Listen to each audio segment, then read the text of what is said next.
Thank you for tuning in to the Golden State Media Concepts Book Review Podcast. I'm your host, Sarah, and this is the second part of a two-part interview with author Camille Griep, author of Letters to Zell and New Charity Blues. In the first episode, we discussed Letters to Zell, and in this episode, we'll be discussing her second book, New Charity Blues, as well as some of the other things she's doing as a writer, what she's working on now, etc. I mentioned in the first episode that we worked together at a Lutheran Bible camp in Montana for 2 summers, and that the second summer we were in the kitchen together. She was the head cook, and I was the assistant cook. And that second summer we spent a lot of time together in the kitchen because we would get up at 5 in the morning to do breakfast, and then we would be in the kitchen all day preparing breakfast, lunch, and dinner for hundreds of campers and staff. And so we really got to know each other in some deep and meaningful ways, and I got to know her wonderful sense of humor, her intelligence, her charisma, her charm, her caring. She is a wonderful, compassionate person, and I grew to love her in that summer even more than I already did because she was my friend from the summer before. So that's my friend, Cami, and she started writing books, and I now have the honor of interviewing her. So I hope you will enjoy the second part of this interview. I hope you enjoyed the first half of this interview. We do have to take a quick break, but when we come back, we will be discussing Cami's her second novel, New Charity Blues. So stay tuned, and we'll be right back. Are you looking for the very best NFL and college football podcast? Then check out the GSMC Football Podcast. Get the latest football news both on and off the field. From the NFL Draft to trades to the rumor mill to the NFL Combines, they got you covered. That's GSMCpodcast.com/football-podcast. Get updates on college rivalries, game day insights, and much, much more. It's football talk the way you want it. This show eats, sleeps, and breathes football. Don't forget to like them on Facebook and follow them on Twitter. Visit GSMCpodcast.com for more info.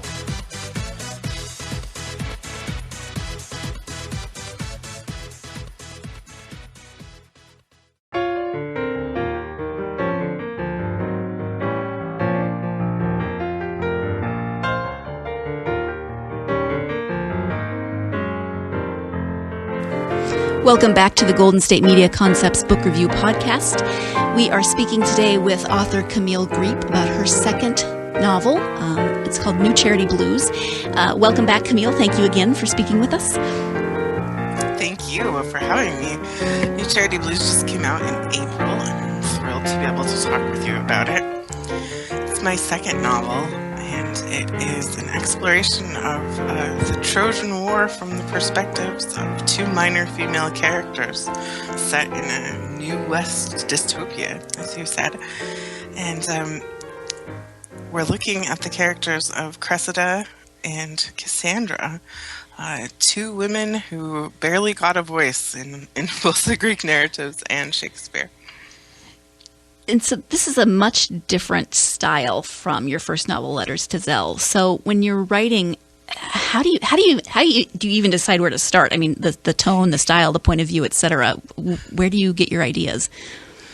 So when I start writing anything, I'm usually starting with pictures, photos in my head of a character doing something, and probably to explain it, I'm always combining things. It's like cooking, say.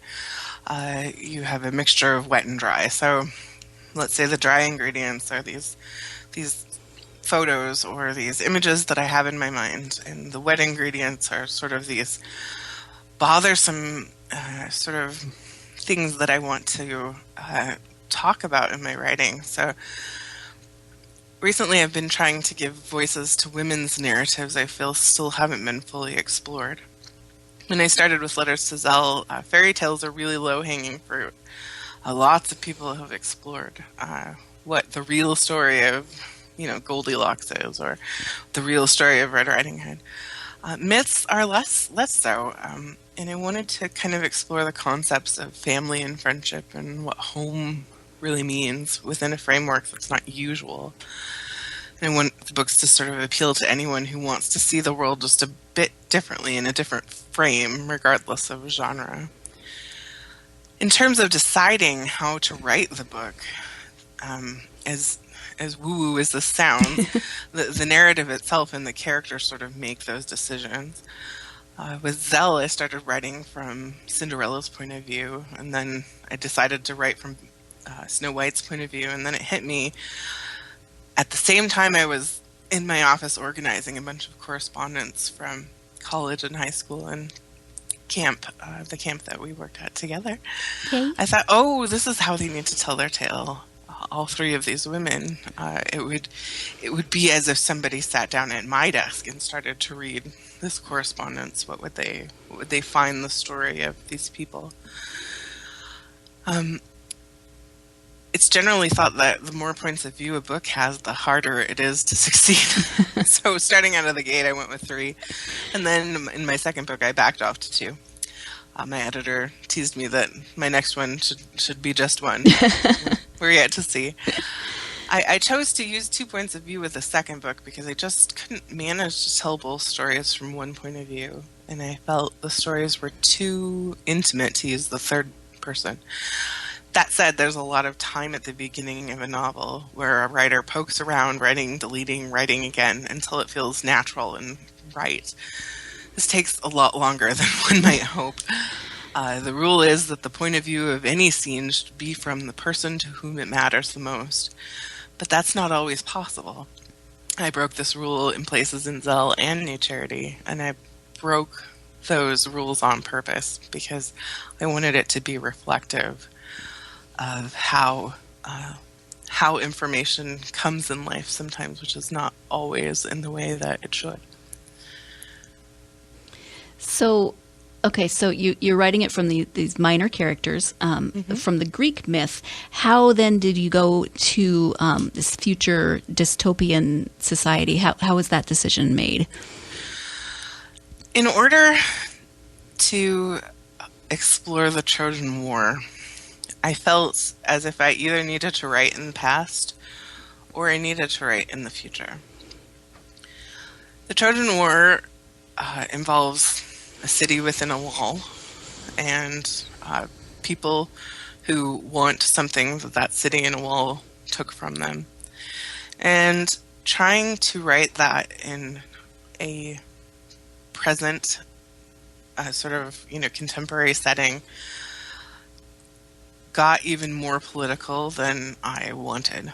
So setting it in a future dystopia whereupon it is very, very simple to have people in want of something.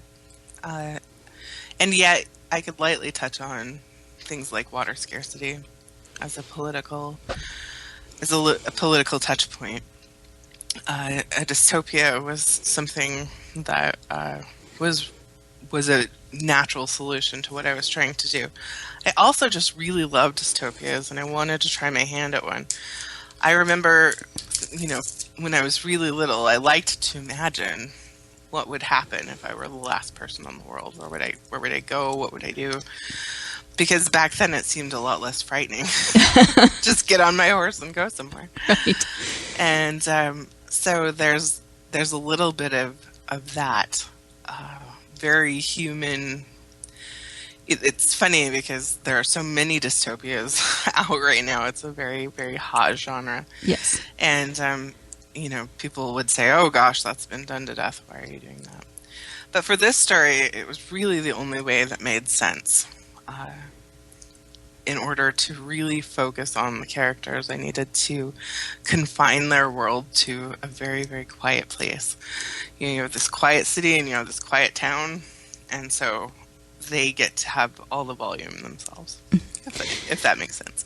Yes. So for those of our listeners who haven't read it yet, can you give us just a little bit more, just a bit more of an overview of the story itself? Sure. The story centers upon 2 communities and 2 women one in each of these communities. Cressida we meet her in the city, which is an unnamed place, but based on Seattle. And their infrastructure has been ruined, but they are limping along. And what they don't have is water. And they are a hydroelectric powered city, and their water source has run out. And Cressida decides to return to her hometown of New Charity. New Charity has a dam that is keeping the water from coming downstream. And Cressida has a unique opportunity to go back to settle her father's estate. When she goes back, she meets up with Cassandra and her twin, Len, who is in the Greek, the Greek equivalent is Helenus. They were twins, and they had the power of foresight. And they were best childhood friends. And Cassandra is coming of age in a small place, and her story is one of coming out of innocence at probably an age beyond what she should be. The two women are trying to save their own communities, and they will have obstacles put in their way.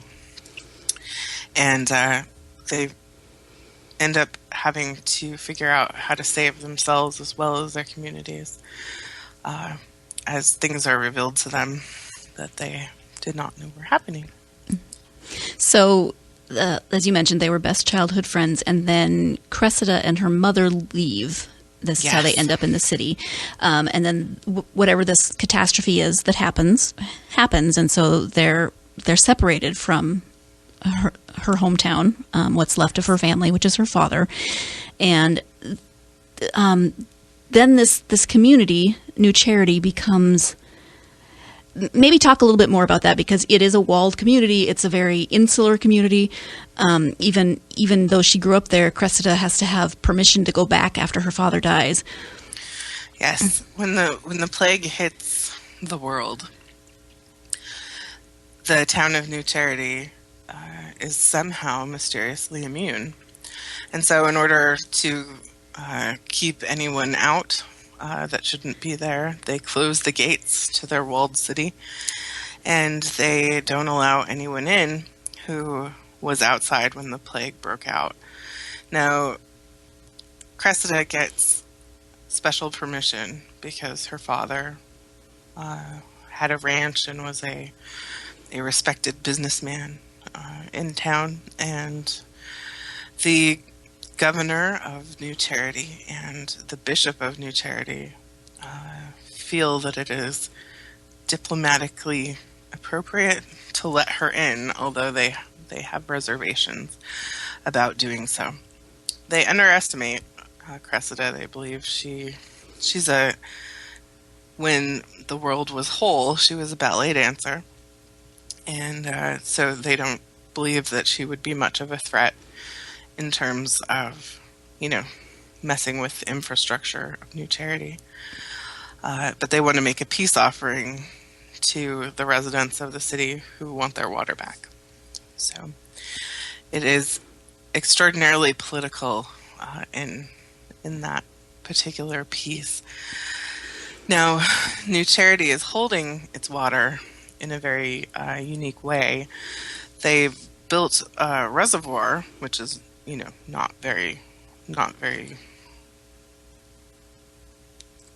inventive, but the bishop is guarding the reservoir with magic. And this isn't his own magic. It's small pieces of magic from every citizen in New Charity. So New Charity, the New Charitans are the last bastion of simple, small earth sort of magic. So somebody might be able to work wind into music, or water into fish, or earth into some sort of farming implementation. It's very small magic, but all combined. He takes it as a sacrifice, and the community agrees to use their magic to protect the water, and so it is all combined into a force that will, if liberated, will destroy the entire town. So the town is both saved and kept hostage by this magic that they've given up. And they do that in service of the spirit of the earth that they believe in. Mm-hmm. And the spirit, I do want to talk more about the religious overtones and some more about the magic. We do have to take a quick break. When we come back, we'll talk more about what you mentioned with the spirit and the magic. So stay tuned, and we will be right back. Tired of searching the vast jungle of podcasts? Now listen close and hear this out. There's a podcast network that covers just about everything that you've been searching. The Golden State Media Concepts Podcast Network is here. Nothing less than a podcast bliss with endless hours of podcast coverage. From news, sports, music, fashion, cooking, entertainment, fantasy, football, and so much more. So stop lurking around and go straight out to the Golden State Media Concepts Podcast Network. Guaranteed to fill that podcast itch. Whatever it may be. Visit us at www.gsmcpodcast.com. Follow us on Facebook and Twitter, and download us on iTunes, SoundCloud, and Google Play.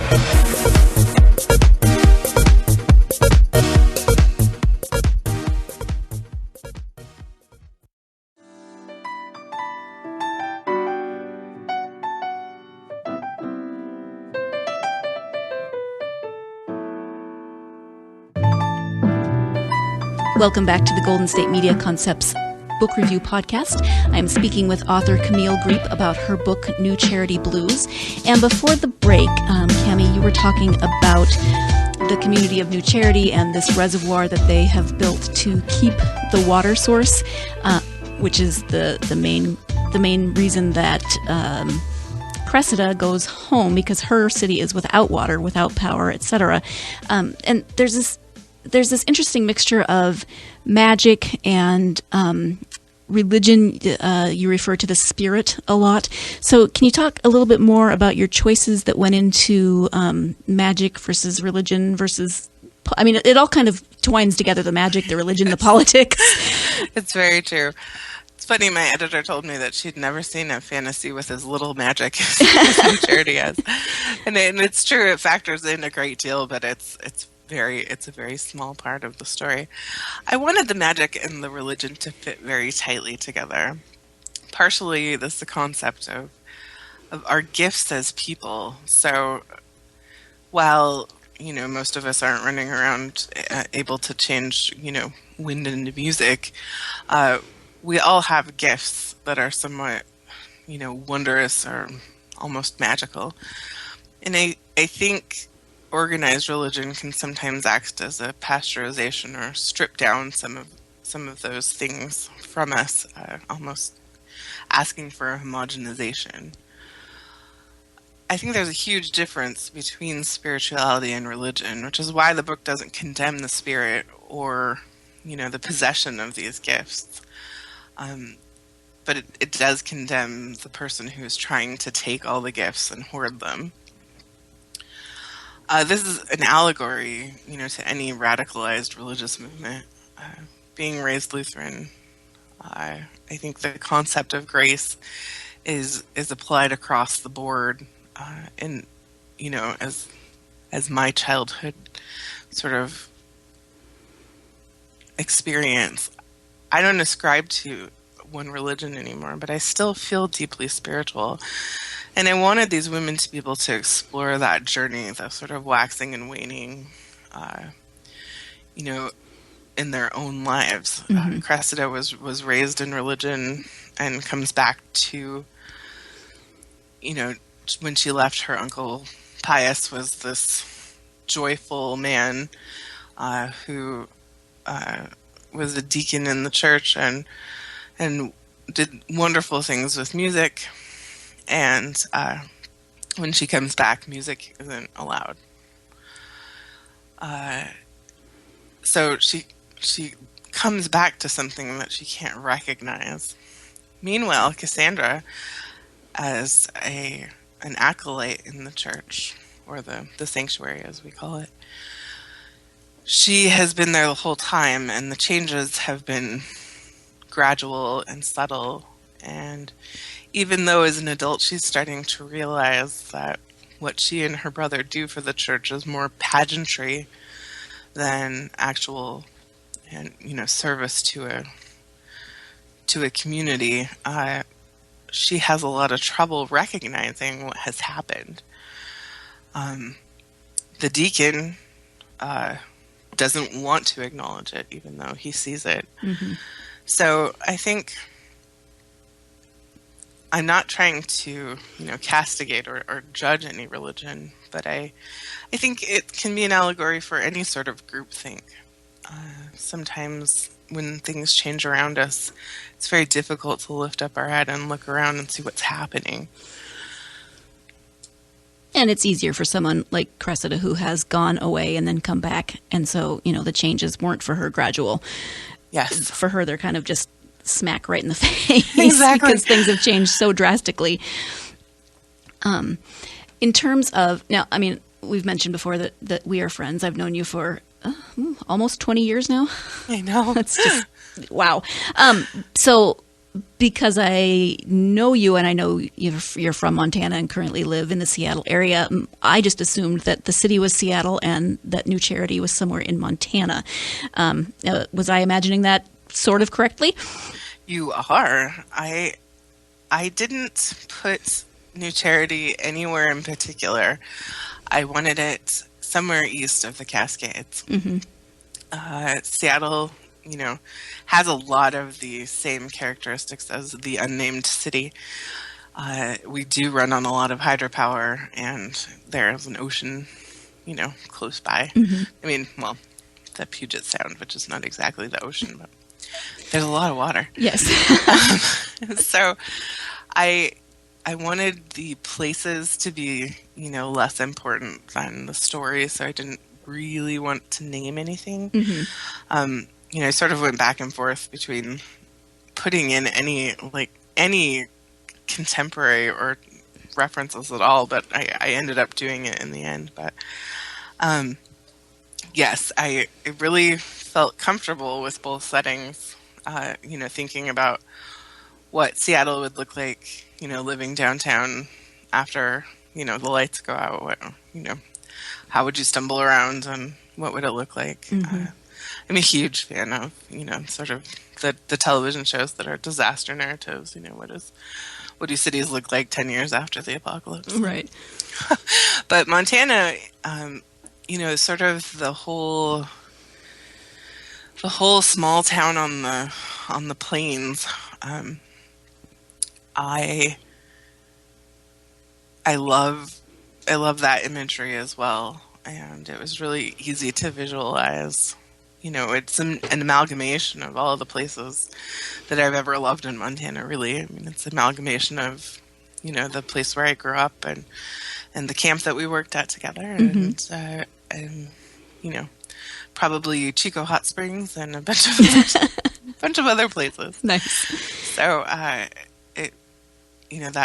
that dry and dusty wonderfulness, and thinking about, how having so much water, changes the landscape like that. Mm-hmm. In fact, some of it was when Adam and I drove to your wedding, which up in northwest Montana, mm-hmm. there is a section heading to the town that you grew up in where you are in dry and dusty, and then all of a sudden you come around and there's water, and it's like Eden. It's incredible. And so that was part of what I was thinking about when I was thinking about how New Charity had changed. I was thinking about that landscape and how gorgeous and verdant it was, and how something so small, it was just enough water just changes everything, and how blessed a community might feel if they changed from that sort of arid nothingness to this beautiful green. So mm-hmm.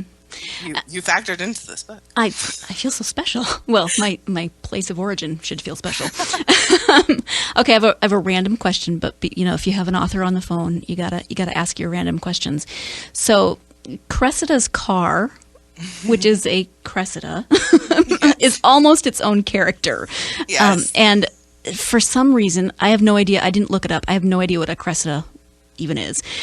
I pictured your little red convertible from when I knew you in the 90s. But it really is kind of a character in itself. Was that a conscious decision, or was there, what went into that decision to have her drive a Cressida? Well, I thought it would be funny because the Cressida is a silly card. I mean, it's so random. But B, the bigger part of it is that when I was in college,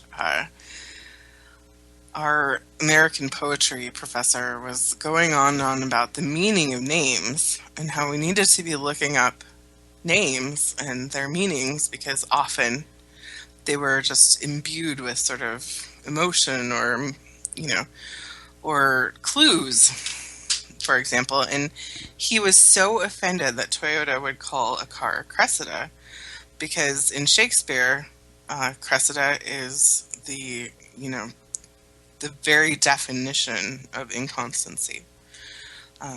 She,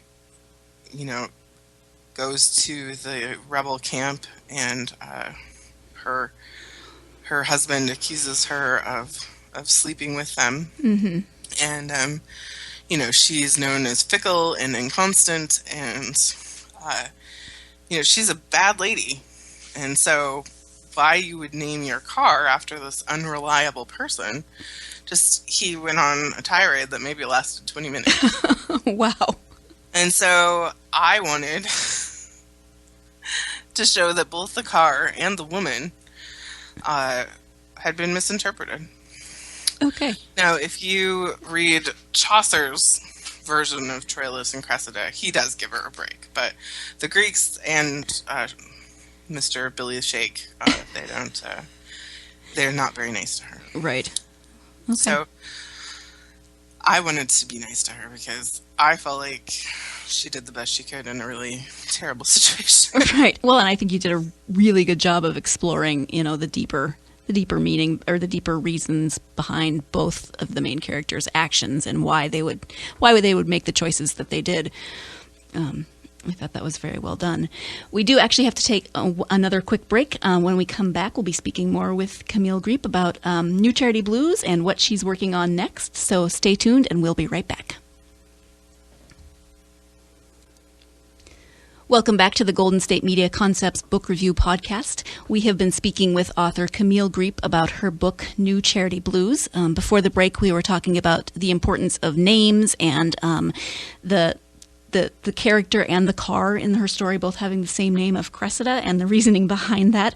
Cami, is there anything else that you want to say about New Charity Blues that we haven't covered? The concept of building a family from not only the family that you have, but the family that comes into your life was something that was fairly autobiographical for me while I was writing New Charity Blues. Mm-hmm.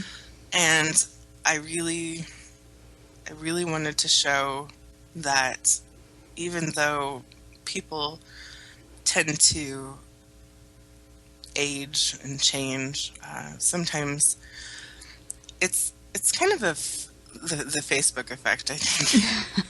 I remember befriending some of my high school Facebook friends and thinking, oh gosh, I don't really want to befriend them.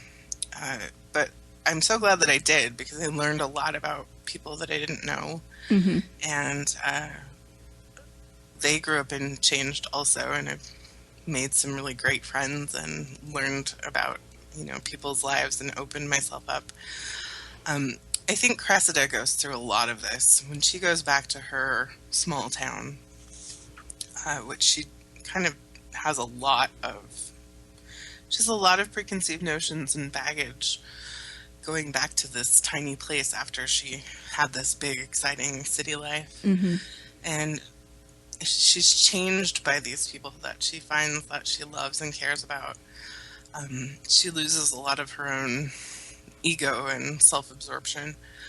And I think that I hope that it resonates for anybody who's ever felt pulled between a big place and a small place, or one home and another home. That home is made up of people in our lives, not just the place. Thank you. So what are you working on now, if I can ask? You can. I started last fall with a concept that I was really in love with, but it's one of those concepts that's really big, and I need to do some more thinking about it. So in the meantime, I'm returning to satire, and my next book is called Virgie's Guide to Hell, although that is probably going... don't hold whatever poor publisher to that, because they'll probably change it. Publishers love to change book titles. Right. But Virgie's Guide to Hell is a remaking of Dante's Inferno in sort of a contemporary setting. So I want to look at what a modern hell looks like. So the concept of the Inferno itself is that there are two sort of places a human can be, and that's this, the city of God. And it's not that this will be particularly religious, but the city of God versus the city of man. So you're either focused on yourself, or you're focused on this higher power. So because hell is the city of man, I want to sort of examine sort of the accidental self-absorption that we have kind of as a society. So it'll investigate Virgie, who's a female Virgil. It's actually Virgil's great-great-great-great-great-grandniece or something. And she's a poet who's stuck at the admissions desk of hell as a tour guide. Oh, dear. And, that sounds awful. And the characters that she will meet will hopefully teach her a bit about her own journey. So I'm really looking forward to writing it.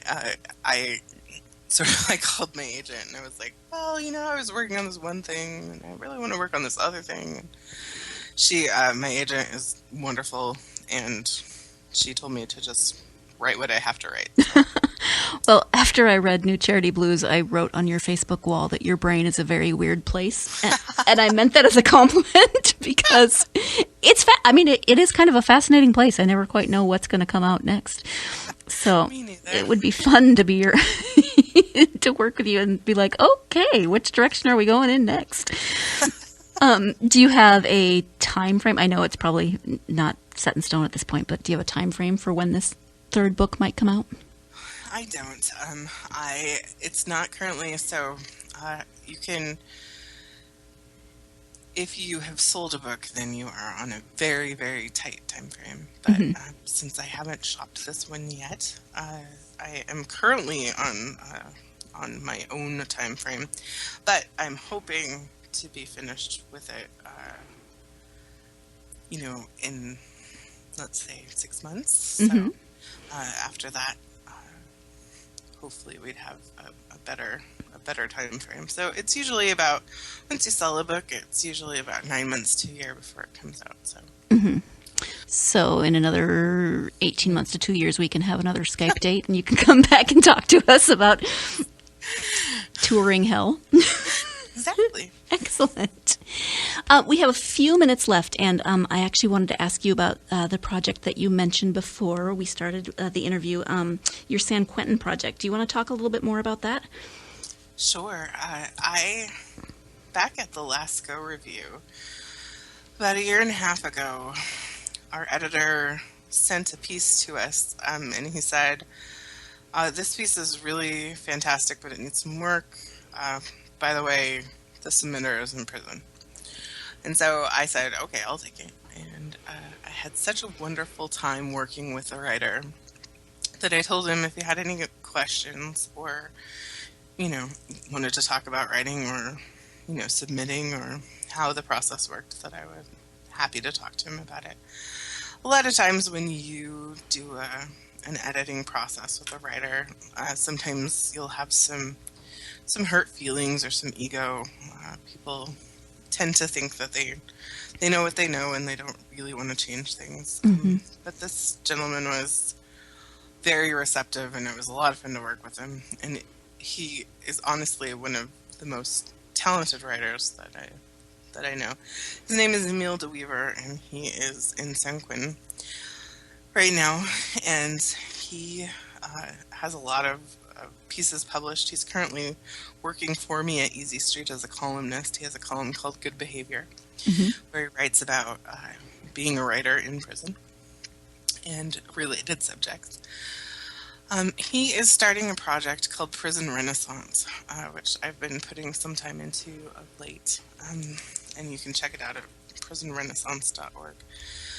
They are currently working to match incarcerated artists with free artists for the purposes of mentorship and collaboration. So, for example, what happened with Emile and I is that, I started a mentorship relationship, which is now a peer relationship. His publishing credits are as good as mine now, so, and not really a mentor at this point, but